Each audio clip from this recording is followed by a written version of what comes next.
Since the last time I put out a video, there hasn't been much really to talk about. The Orlando Magic have remained consistent, posting a respectable record of 6-8 since then despite going on a tough West Coast road trip.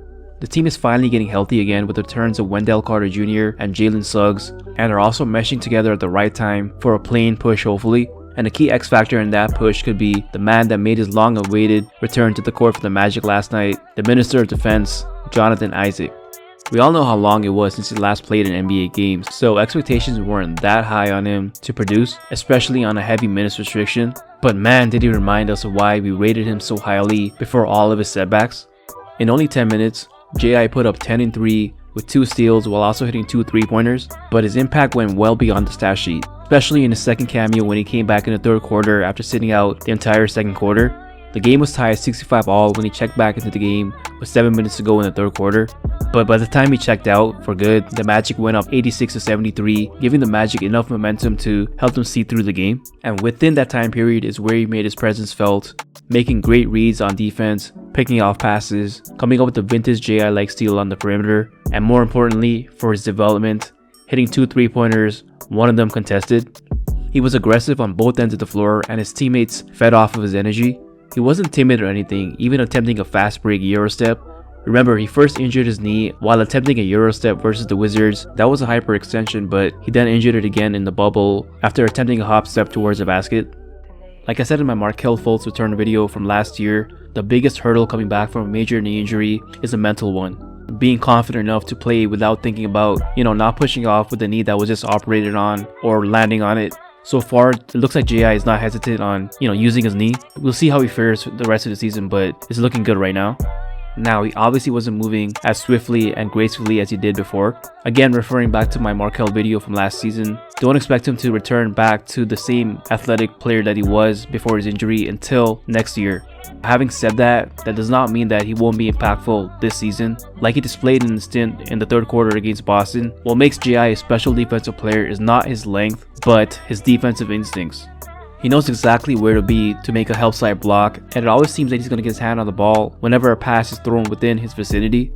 When you think about it, J.I. is not a lengthy freak like Bol Bol or Mo Bamba. He's 6'11 with a 7'1 wingspan, which isn't crazy for his height. It's not 7'4 or 7'5, but his defensive awareness is what sets him apart.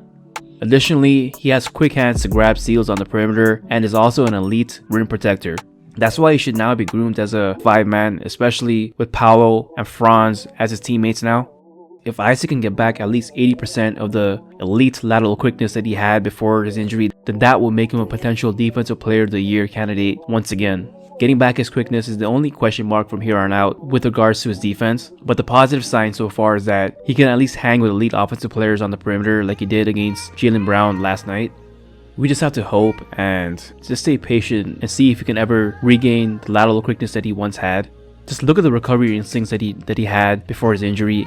Clips like these justify the reason why the Magic remained patient despite all of his setbacks. The combination of his physical tools with his defensive intelligence is the reason why he still has a shot of being a core member of the Magic going forward.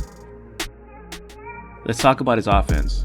The biggest knock about his offensive game was that he was just way too passive. Back then, we were desperate for more scoring, especially from the perimeter, but now we just need him to hit open threes and pick his spots to score like he did in the past. He's had enough time to work on his jump shot, so there should be no excuse for him to not convert at an acceptable clip, somewhere around a 35 to 38% clip on decent volume once he gets comfortable being on an NBA court. His ability to space the floor will be a huge determining factor if he'll ever get back his starting spot for the Magic.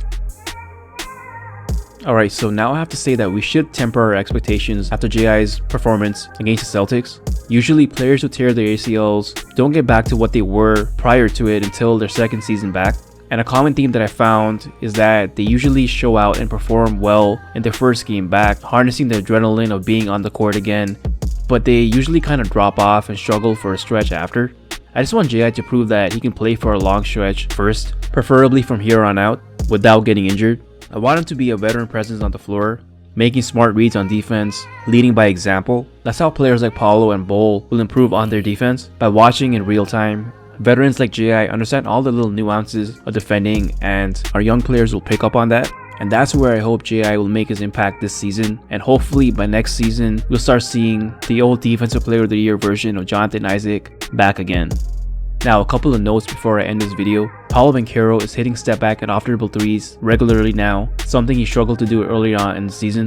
This is huge for his development into a superstar. He's shooting 33% from 3 on 4 attempts in his last 15 games, an improvement from his first 20 games when he shot only 24% on the same volume. Franz Wagner has emerged as a consistent 20-point scorer, but more importantly, is much more comfortable as a facilitator on offense now, especially in the clutch. Our two franchise pillars are producing but also winning, and it's a great sign for our future.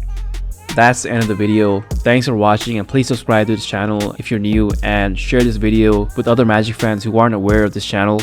Thanks for all the love. Peace and go Magic.